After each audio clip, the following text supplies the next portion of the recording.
Well, we ended part one saying that something started shifting in our hearts on the inside, and we began to realize some things. Everyday work demands, living in a fallen world, just things not working the way we planned, just kept happening, and we didn't know why. But we hadn't come to the place yet where we were asking the right questions.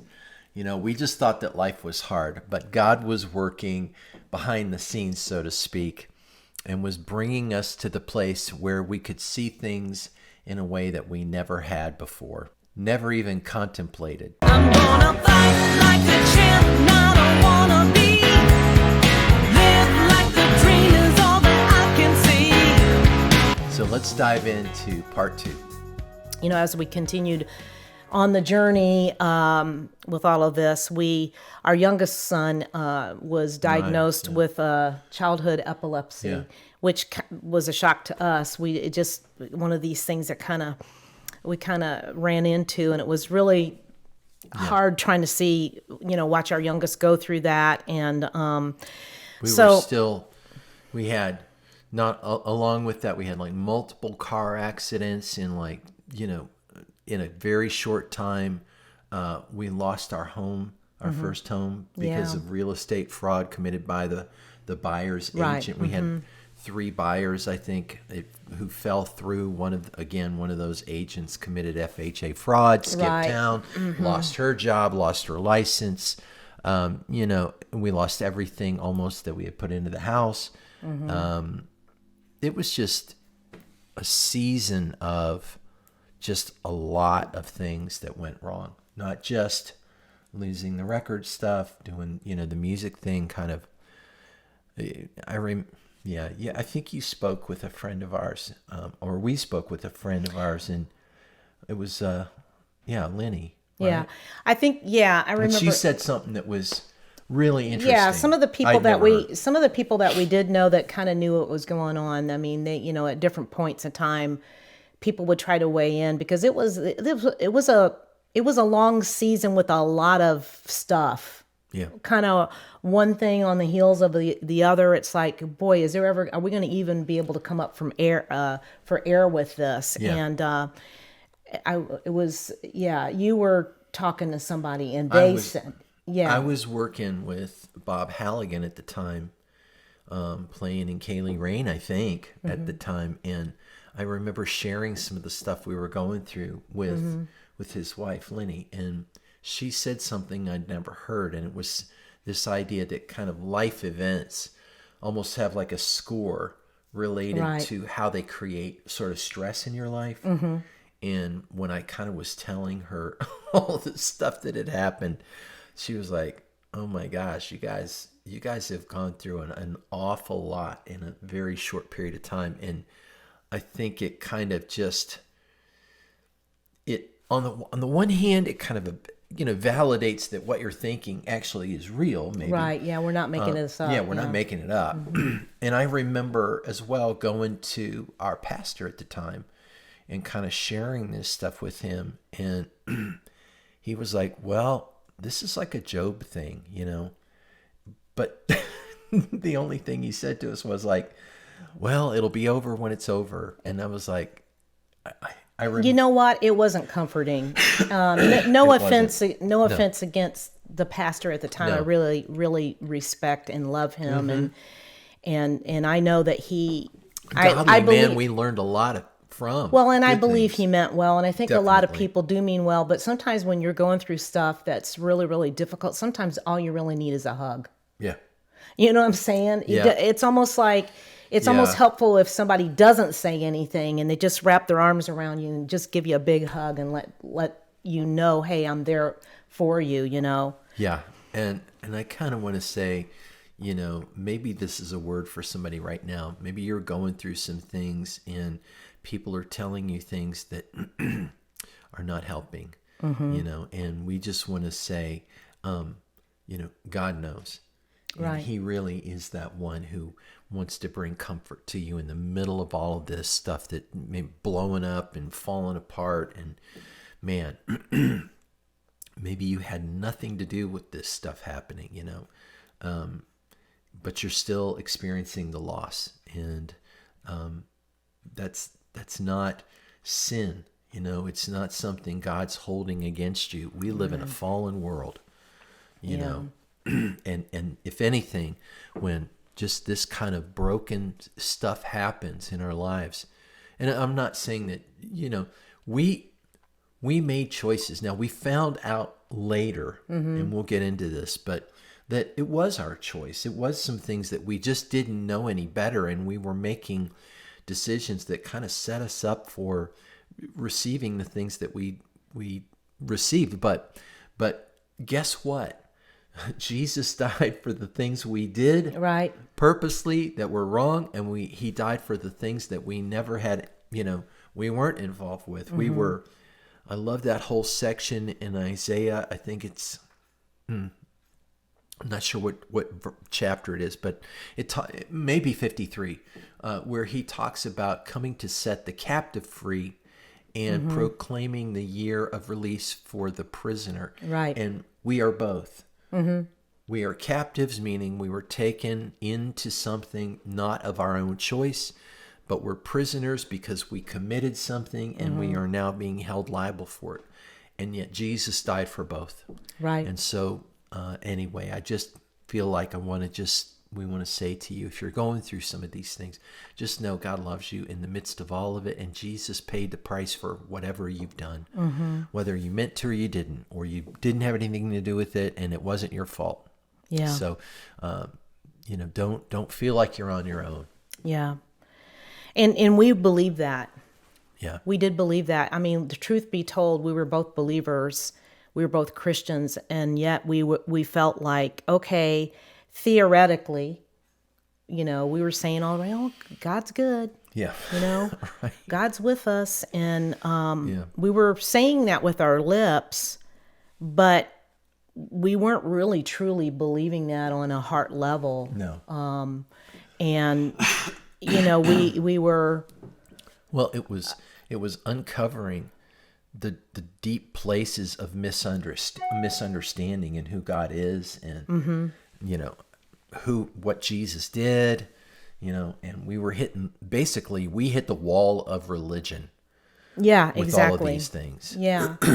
And so we're gonna so that was just kind of like sort of a snapshot overview. Maybe snapshot's different than overview. Sorry, No, it was kind of it's a snap. sort of the like 30,000 foot yeah, snapshot. it's kind of like a really like an overview without going into like the tons and total tons of details. But so we lived like that for a really long time. I mean, going through stuff, but not really understanding how do you navigate through these tough seasons of life, which everyone, no matter who you are, you're going to go through some tough season. We live in a fallen, we sometimes, I just want to say this, sometimes we forget that where we live right now is a fallen world. It has systems, and systems are broken. And we have to deal with that on a daily basis. And as I said before, sometimes it's easy to fall into I'm just going to have to just kind of deal with this on my own. And I think a lot of people go there because they're not sure whether or not God is with them or not in it. Yeah. In the middle of it. They might mentally believe it, but not heart level believe it. There's a big difference between that. Yeah, that's probably it. And that's where we were. Yeah. To be honest. So skip forward kind of to 2008, and we're now in a different home in the middle of the mortgage crisis. Yeah. And we started kind of feeling like, wait a second, we've been down this road before. Right. And we started having problems with making our house payment because of basically the same thing had just continued, where we were working odd jobs and doing our best to pay the bills, but not enough stuff was coming in. Right. We had experienced a little bit of stability, some kind of things working, and yet it started to kind of turn, and things were just falling apart, and we got behind on the house, and So we applied for that. I don't know if any of you did. Yeah. The Making Homes Affordable We actually went to program. church with a few people that were in trying to deal with that too. Yeah. I remember that. Yeah. And I mean, I remember every month I was having to reapply with a full mortgage application package. You know, so it was like this every month, this Right. endless loop of just kind of submitting paperwork over and over. And, you know, and we were making payments, you know, we did everything they asked. But kind of after 2 years of doing this, you know, we still weren't in the clear on it. Yeah. And it wasn't like, it was like, nothing we're doing is making one bit of difference. That's Yep. what it felt like. Yep. And so you can be doing the right things and you may not see the answers you're expecting. I mean, and that clearly what was happening in our case. Yeah, kind of in the middle of that, we had some friends that we had done ministry with for a very long time who kind of came alongside with us and bought our home, and we started making payments to them. And then there was this expectation and sort of verbal understanding that we would be able to buy the house back from them and eventually own the home again. But we won't go into the details, but they sold the house out from underneath us, which was just devastating and broke our relationship. You know, to make a long story short, though, we felt like we had lost so much ground. Yeah. And no amount of praying, no amount of trying to stay hopeful that things would change, you know, nothing seemed to make any difference. And so when you are experiencing or if you're in a season or are experiencing a season of where things just are not moving in the direction that you're desiring them to move in, there's an exhaustion that comes with that. Mm-hmm. There's an exhaustion that comes with that. And you start to, as a person who has faith in God, it can honestly chip away at there being any kind of expectation of hope at all. Yeah. You just kind of really start, and I know we did this. We really started lowering our expectation on answers because we just were not really seeing answers that we wanted kind of form and play out the way that we had hoped. And you guys know the Tom Petty tune, "The waiting is the hardest part." Yeah. And it's really, really true when you're in a season or a period of time where you're seeing not one sign of life anywhere. And when you're in that season of the waiting, and let me say this, just over time, you know, in agreement with you, that when you're going through hard stuff for a long time, you lose the perspective, right? Or you get tempted into losing the perspective that yes, there are good things in my life. All you think is everything's going wrong, nothing's going right, and part of that almost fuels staying in that season, because saying and realizing that there are good things no matter what, no matter how hard things are going, there's always something that you can say, God, you're good. Yeah, you're with me. I'm not alone. But when you're not able to kind of like break away from that, or for whatever reason, you know, your heart's not in that place of being able to kind of lift your own head and say, okay, Lord, you're with me. I know everything's looks, you know what I'm trying to say. Well, and two, it's like when you're in a waiting season, you can't even see if there's a step in front of you or a next step. Yeah, you're not almost able to see it, even if it's there. Yeah, you're not even really able to look at the horizon lying ahead of you. It's you just have gotten into a, you know, my head's down, and I'm just trying to you're in a survival mode. Yeah, there and it I think is. that's what it does. That's where and we were. Yeah, we were definitely we were definitely in that place, and we were just trying to make it through to tomorrow. Yeah. I mean, that's all we could really. Yeah. That's all we could really kind of hope for is can we get through today and then wake up and Yep. get through tomorrow, was that kind of thing. You know, and so even then, even in that time where we thought there was no future, God was working, Yeah. in his love, bringing us to this place where we came across teaching, and the Lord brought revelation, and, whatever you might want to call it, but we radically wanted to change our viewpoint on who he was, who we were. Right. And we were like, Lord, you got to show us something. And he was doing that. He was beginning to birth this real hunger in us to say, okay, where are you really at? Where do you really believe?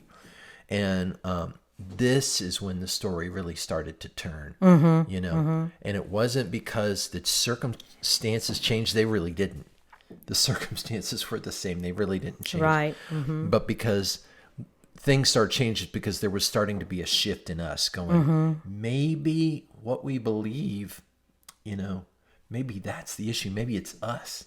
Maybe the bigger issues are really here. Yeah. And they're not out there, in all the circumstances.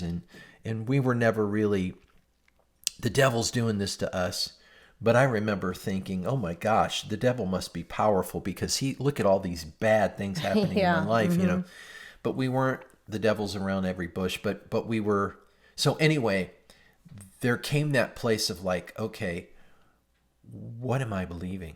And is what I believe fueling this? And I think it was kind of time to take stock of, where are we? What do we believe? And how is that affecting us?